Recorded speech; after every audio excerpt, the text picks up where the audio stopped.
Kira-kira program kerja yang telah dibuat oleh KPU Kabupaten Gerobokan pada tahun 2026 ini apa saja, Pak? KPU mempunyai 2 program untuk mewujudkan visi misi tersebut. Di antaranya yaitu program penyelenggaraan pemilu pemilihan dan tentunya ada program dukungan manajemen. Di Rensta di 2025-29 kita hanya 3 pokok bahasan di basis itu, baik pemilih pemula, kemudian rentan dan marginal. Pencapaian indikator adalah kepuasan masyarakat atas kinerja KPU. Beli pulsa di warung Mbak Senja, Cakep. gitu ya, cakep gitu. Meski puasa, KPU tetap bekerja.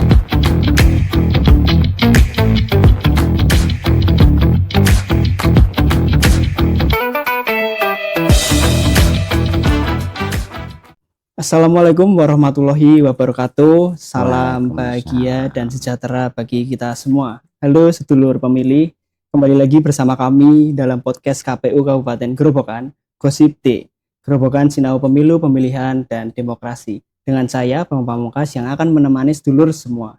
Jadi, pada kesempatan kali ini, kita akan membahas tema yang cukup menarik sekaligus penting bagi keberlangsungan lembaga atau organisasi, yaitu mengenai optimalisasi program kegiatan sebagai sarana peningkatan kinerja kelembagaan KPU.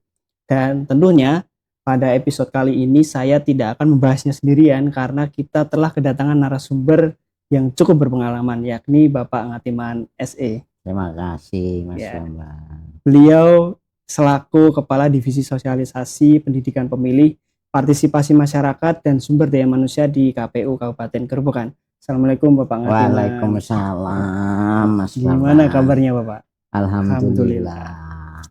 Baik Bapak Ngatiman, sebelum kita masuk ke dalam pembahasan kali ini mengenai optimalisasi program kegiatan tentunya, tentu kita perlu untuk melihat terlebih dahulu gambaran program yang telah disusun oleh KPU Kabupaten Gerobokan. Mengacu pada tema kita yang diangkat pada episode kali ini, kira-kira program kerja yang telah dibuat oleh KPU Kabupaten Gerobokan pada tahun 2026 ini apa saja, Pak? Oke, terima kasih Mas Bambang. Sebelum saya menjawab terkait kegiatan podcast ini, izinkan saya menyapa sedulur-sedulur pemilih. Assalamualaikum sedulur pemilih Gerobokan, sehat dan bahagia selalu. Selamat menjalankan ibadah puasa, semoga menjadi insan yang bertakwa. Amin. Mas Bambang puasa enggak ini? Alhamdulillah puasa. Tak kirain ikut kelompok mukel. Alhamdulillah kalau puasa. Ya Mas Bambang, terkait dengan rencana program dalam rangka peningkatan optimalisasi kinerja, KPU sudah membuat rencana program. Ini merujuk rencana strategi KPU di Rensa KPU 2025-2029 yang tertuang di dalam PKPU 5 tahun 2025 tertanggal 31 Desember 2025. KPU mempunyai 2 program untuk mewujudkan visi misi tersebut. Di antaranya yaitu program penyelenggaraan pemilu pemilihan dan tentunya ada program dukungan manajemen. Hal ini juga sejalan dengan proyek prioritas nasional di RPJM NAS di pemerintahan sekarang dan juga merujuk pada prioritas Rensa KPU 2025-2029, yaitu penguatan kesetaraan masyarakat sipil pada sektor politik. Artinya, program ini sudah diejawantahkan terkait dengan penguatan kesetaraan akses kelompok rentan, maka KPU juga harus kemudian mengaplikasikan kegiatan itu dalam 3 bentuk kegiatan. Kegiatan untuk penguatan kelompok rentan ini ada kegiatan yang namanya bentuk kegiatan bertatap muka atau luring. KPU punya program kegiatan yang bertatap muka dalam rangka untuk penguatan kesetaraan ini. Salah satunya yaitu bentuk kegiatannya pendampingan atau fasilitasi atau sosialisasi lah Kompetnya sosialisasi dan pendidikan pemilih kepada kelompok penghayat. Di samping yang kemarin kita sudah podcastkan dengan teman-teman KPU yaitu kelompok budaya. Tetapi pada prinsipnya ada 3 program kerja yang sudah dibahas atau diturunkan oleh KPU sesuai dengan Renstra. Ada 3 program, yang satu pertama pendidikan pemilih pemula, yang kedua pendidikan terkait dengan kelompok rentan dan marginal. Nah, ini akan kita lakukan terkait dengan pendidikan pemilih pemula ini. Kita akan melakukan kegiatan sebanyak 21 lembaga pendidikan. Artinya kalau 21 pendidikan, kemudian pesertanya sosialisasi dan pendidik pemilih itu siswanya sebanyak 300, itu sudah 6.300. Dalam 1 tahun itu? Dalam 1 tahun. Maka kita akan menyelenggarakan kemungkinan 3 kegiatan dalam 1 bulan sekali. Itu untuk kegiatan pendidikan pemilih pemula. Kemudian untuk kelompok rentan dan marginal itu kita akan melakukan sosialisasi, karena kemarin pemilu pilkada kemarin kita kan sudah punya basis komunitas, basis agama. Kita memetakan terkait dengan penghayat kepercayaan di Grobogan. Ini masuk kategori dalam kelompok rentan. Kita sudah melakukan identifikasi di beberapa kecamatan dan kabupaten, itu ada 3 aliran penghayat kepercayaan.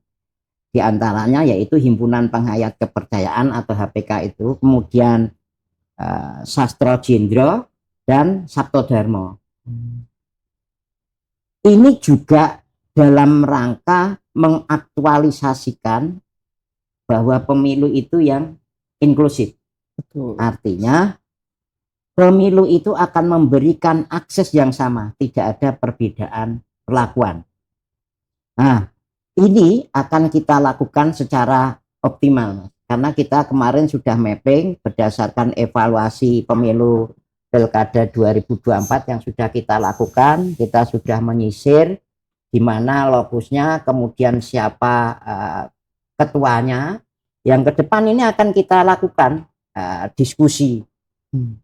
Kita akan melakukan sosialisasi sehingga kesadaran-kesadaran terkait dengan hak-hak politiknya itu bisa dimengerti dan terpenuhi. Itu. Dan harapannya program kegiatan ini bisa kita lakukan secara optimal sehingga kinerja kelembagaan ini bisa benar-benar terrealisasikan di KPU Kabupaten Grobogan.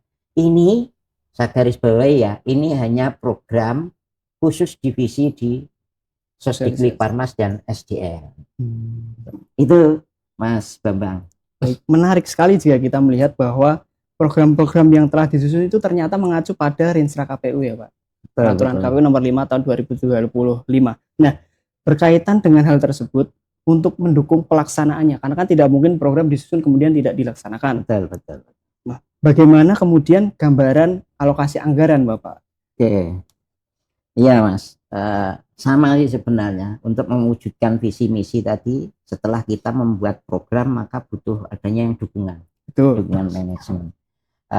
Jika kita melihat anggaran di rincian kertas kerja Satker KPU Kabupaten Grobogan, maka anggaran kegiatan tersebut didanai sebanyak 2.103.000. Itu untuk 3 kegiatan tadi. Untuk 3 kegiatan dalam 1 tahun, baik di pendidikan pemilih pemula, kemudian pendidikan di basis marginal dan kelompok rentan. Itu yang harus kita lakukan. Kemudian kegiatan-kegiatan yang tatap muka dan saya paparkan tadi di awal, itu juga kami melakukan yang namanya melalui media sosial. Kalau kemarin tadi kan luring, sekarang daring. Selain podcast, kita webinar juga, kemudian sosialisasi lewat media sosial KPU. Harapannya ini bisa berjalan sehingga program yang sudah kita programkan itu bisa optimal. Jika Gitu, Mas Bapak. betul. Berarti dengan keterbatasan mungkin anggaran begitu ya Pak. Tapi harapannya tetap KPU ini dengan program-programnya dapat berjalan dengan optimal. Harus betul. itu harus. Kemudian masih berbicara terkait pelaksanaan Pak. Jika dibandingkan dengan tahun sebelumnya, tahun 2025 begitu.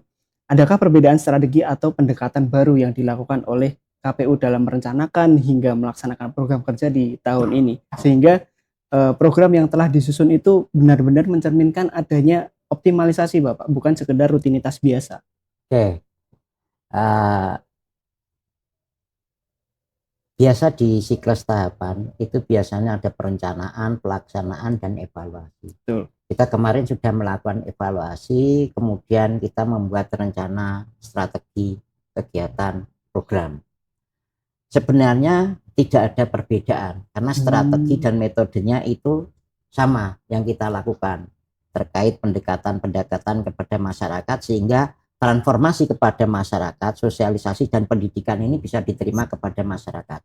Cuman perbedaannya, kalau yang pemilu pilkada kemarin itu ada 10 basis yang kita sasar ya, baik kelompok perempuan, pemuda, agama, basis pemula, basis keluarga, basis disabilitas, basis berkebutuhan khusus, marginal, rentan, komunitas, dan marganet.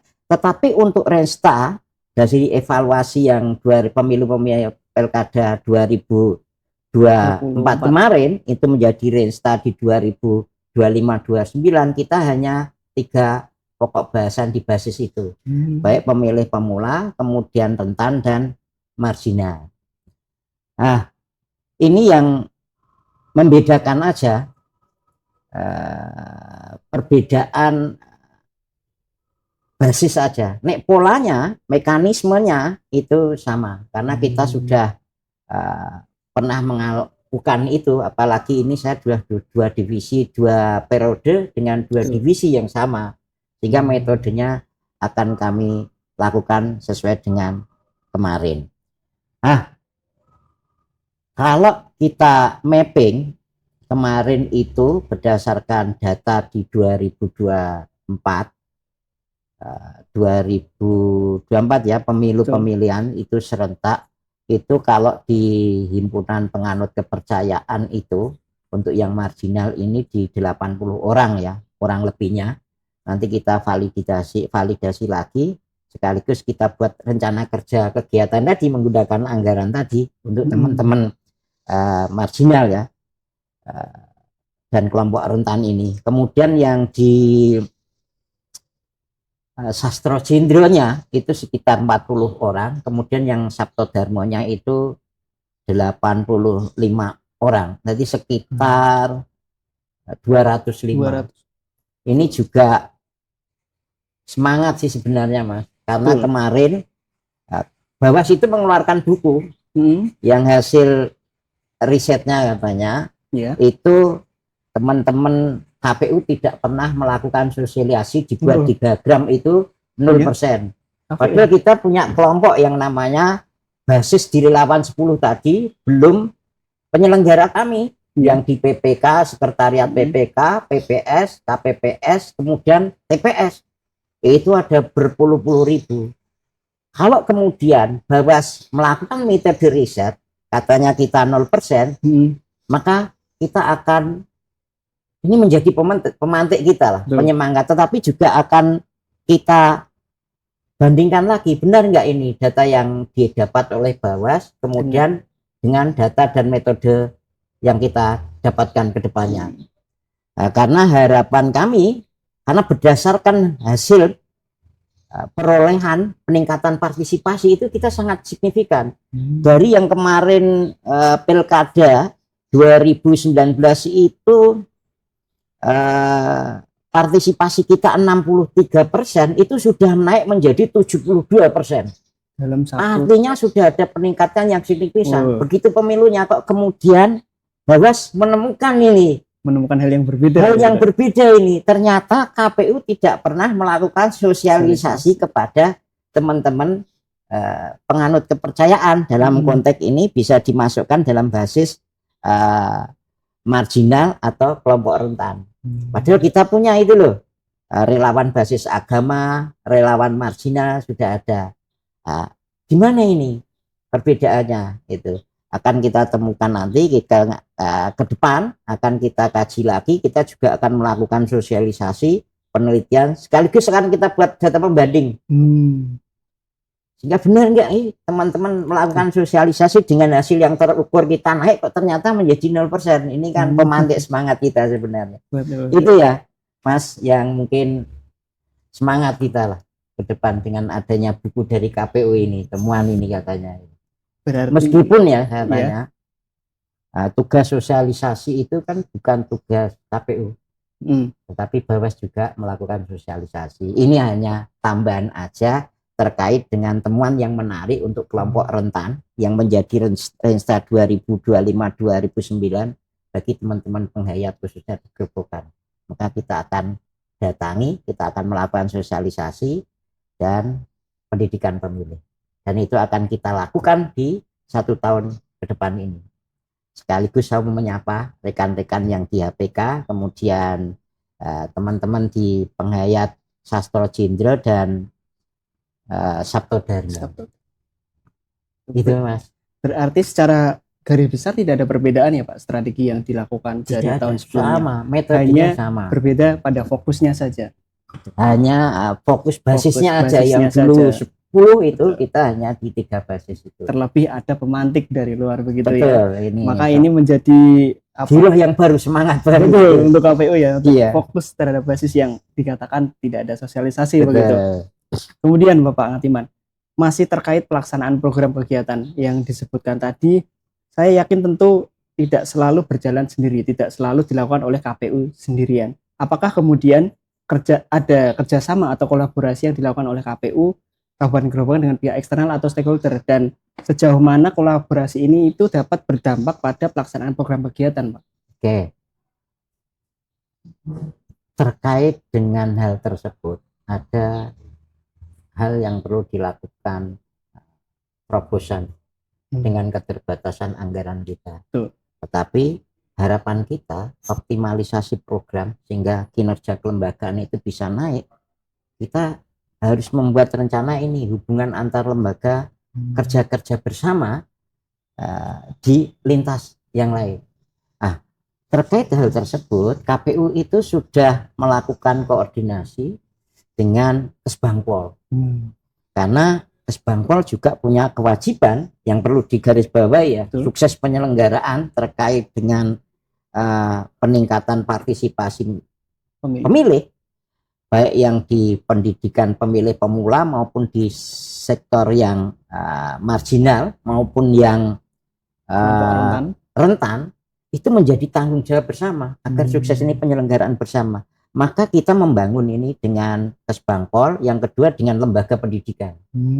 Karena pendidikan pemilih pemula itu kan basisnya kita sasar di teman-teman SMA. Nah ini kita sudah kemarin sudah ketemu dengan kepala dinas, termasuk Kesbangpol. Kita sudah ketemu dengan teman-teman. Bagaimana program yang bisa kita kerjasamakan. Kemudian dengan lembaga penyiaran.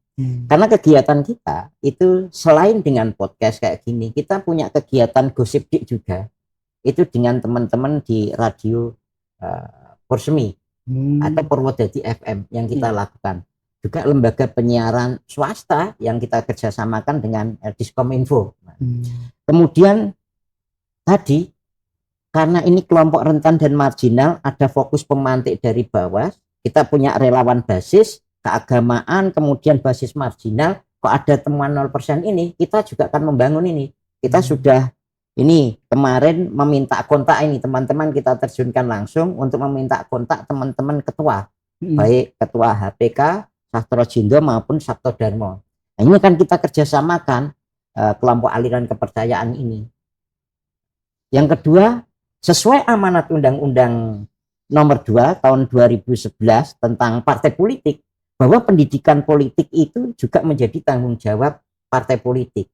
Sehingga muncul kesadaran tadi terkait tidak adanya perbedaan perlakuan, sehingga pemilu yang inklusif ini tercipta. Maka partai politik juga melakukan itu di pendidikan pemilih pemula, juga di kelompok rentan dan teman-teman di marginal. Itu beberapa rencana kerja yang kita lakukan karena keterbatasan anggaran, kita ingin memaksimalkan sehingga optimal kerja kelembagaan juga akan ada ke depannya. Itu Mas Bambang. Berarti dengan adanya kolaborasi ini tuh sangat berpengaruh ya Pak terhadap hasil yang ingin dicapai begitu. Iya, kita sudah merencanakan itu pasca evaluasi, kemudian rencana kertas kerja anggaran kita yang terbatas, targetan kita di Restra itu kan sekitar 53.000. Itu untuk pusat ya. Kalau kita itu kan kemarin sudah memetakan bahwa untuk pendidikan pemilih itu tercover di 21 sekolahan. Kalau 300 itu kan sudah hampir 63.000-an. Iya kan? 6.300 ya. 63.000 Mas. 60. Ya. Itu dalam 1 tahun ini dengan terbatasnya anggaran, kita setiap Senin ini akan ke Anjang sana ke teman-teman sekolahan gitu. Kalau yang ke teman-teman marginal dan teman-teman yang rentan untuk penghayat ini, kita sudah agendakan. Dari 205 ini kita akan lakukan sosialisasi. Bener nggak 0% kita punya relawan, sekaligus kita datangi lagi gitu. Itu ya beberapa kegiatan hubungan antar lembaga sehingga apa yang kita programkan selain kita dapat dukungan dari kelembagaan kita karena terbatas kita sudah mengakses kemana-mana. Sehingga program ini harus benar-benar kita jalankan. Berarti secara tidak langsung KPU itu juga turut menggugah begitu stakeholder atau kelembagaan lain. Ya karena tanggung jawab bersama itu tadi. Bagaimana bisa disinergikan? Iya, betul. Konsolidasi ini bisa disamakan gitu. Kemudian terkait dampak ini Bapak, karena program telah dilaksanakan, apakah ada ukuran yang jelas untuk menilai keberhasilan dari program yang akan dilaksanakan? Parameter apa yang digunakan untuk menilai bahwa suatu kegiatan itu benar-benar berhasil dan dalam mengoptimalkan kinerja kelembagaan? Apakah hanya dilihat dari sisi penerapannya saja atau penyerapan anggaran atau ada instrumen lain, Bapak? Ya, kalau anggaran sih kita sudah tahu. Tuh. Dengan keterbatasan itu tetap kita laksanakan. Tetapi indikator pencapaiannya itu bisa lihat keberhasilan tentang tingkat pencapaian kegiatan ini yang dilakukan harus benar-benar meningkat. Baik di prioritas jumlah pemilih pemulanya, kelompok rentannya, kemudian marginal, ini benar-benar telah disosialisasikan dan dilakukan pendidikan pemilih itu tadi. Yang kedua, ini juga sama sebenarnya terkait hak konstitusional.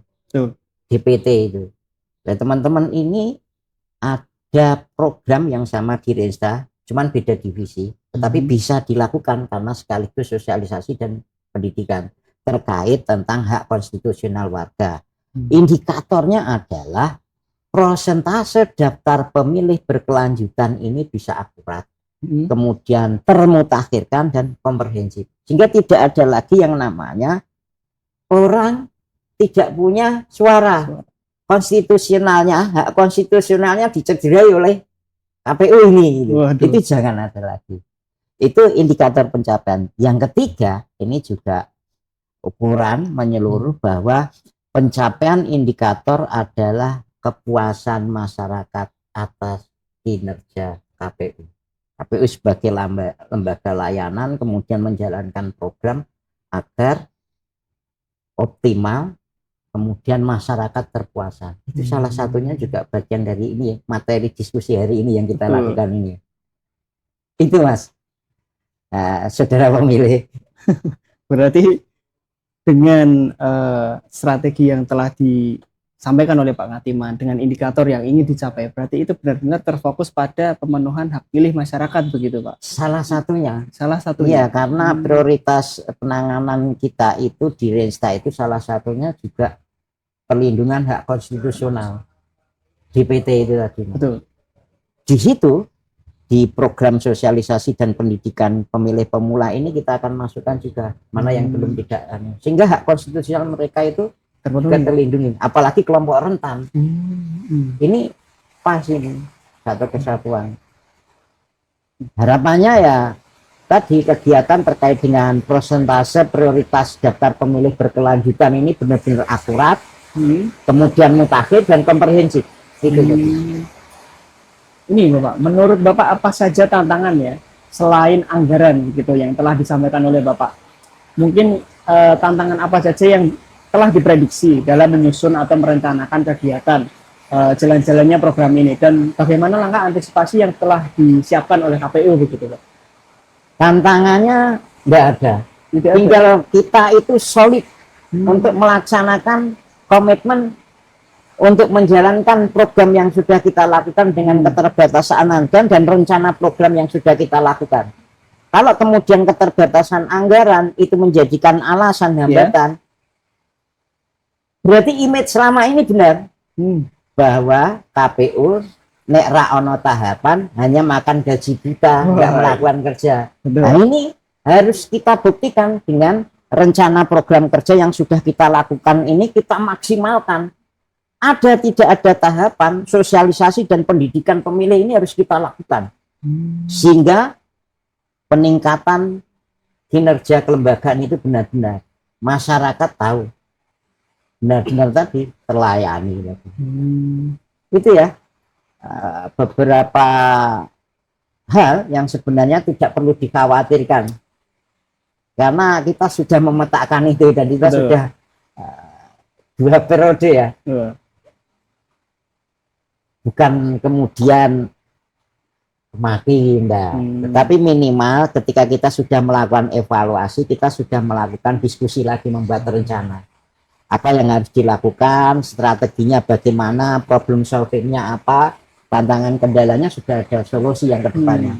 Lah kalau ada kendala lagi ya setelah nanti kita aplikasikan di lapangan, kok ada lagi masalah ya kita diskusi aksi gitu.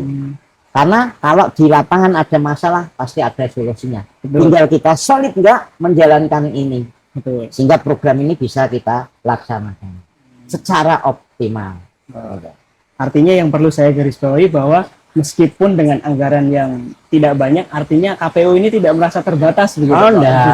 Justru sebagai pemantik bagaimana caranya dengan sebesar ini program itu tetap berjalan bahkan melebihi target itu yang kita lakukan, kita rencanakan itu. Dengan sumber daya yang terbatas, outputnya itu tetap maksimal sampai outcome-nya itu dengan target yang banyak tadi. Iya. Baik Bapak Ngatiman, sebelum rasanya sudah cukup dengan apa yang telah Bapak Ngatiman jelaskan, sebelum kita akhiri episode kali ini, mungkin ada sedikit closing statement Bapak bagi seluruh pemilih yang barangkali menjadi salah satu target dalam program yang telah disampaikan oleh Pak Ngatiman. Bagi sedulur pemilih, tetap ikuti podcast KPU. Ini juga bagian dari sosialisasi dan transformasi keilmuan. Dukung kami apabila ada hal-hal yang perlu disampaikan, bisa datang ke KPU atau melalui medsos KPU terkait tahapan atau kegiatan pemilu dan demokrasi. Tetapi sebelum ditutup dan diakhiri, Mas, saya ingin berpantun biasa. Boleh nih, silakan. Ini terinspirasi dari Mas Susilo Suparmin tadi. Silakan. Ini staf dukungan kami di sini banyak tadi. Pak, sampaikan ini kepada teman-teman pemilih. Gitu. Gimana pantunnya? Kita bacakan. Beli pulsa di warung Mbak Senja. Cakep. Nah, gitu ya. Cakep gitu. Meski puasa, KPU tetap bekerja. Biasa. Sesuai dengan apa yang disampaikan oleh Pak Ngatiman bahwa meski tidak ada tahapan, KPU tetap bekerja. Bersama KPU tetap bahagia. Betul. Baik, terima kasih banyak kepada Bapak Ngatiman atas penjelasan yang sangat komprehensif dan juga perspektif yang menarik bagi saya dan mungkin bagi seluruh pemilih juga terkait bagaimana program kerja ini dapat dioptimalisasikan meski terdapat beberapa keterbatasan yang oleh KPU ternyata itu bukan sebuah keterbatasan. Keterbatasan untuk meningkatkan kinerja kelembagaan begitu Pak. Kemudian terima kasih sekali lagi untuk Bapak Ngatiman atas kehadirannya di sini di podcast Gosiptik Begitu. Bagi sedulur pemilih, terima kasih telah setia mendengarkan dan menyaksikan podcast KPU Kabupaten Grobogan Gosipdik. Jangan lupa tetap ikuti info-info pemilu dan pemilihan melalui laman resmi KPU Kabupaten Grobogan.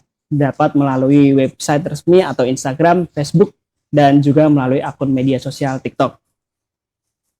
Jangan lupa like dan follow akun YouTube @KPU Grobogan atau akun-akun media sosial resmi KPU Kabupaten Grobogan lainnya.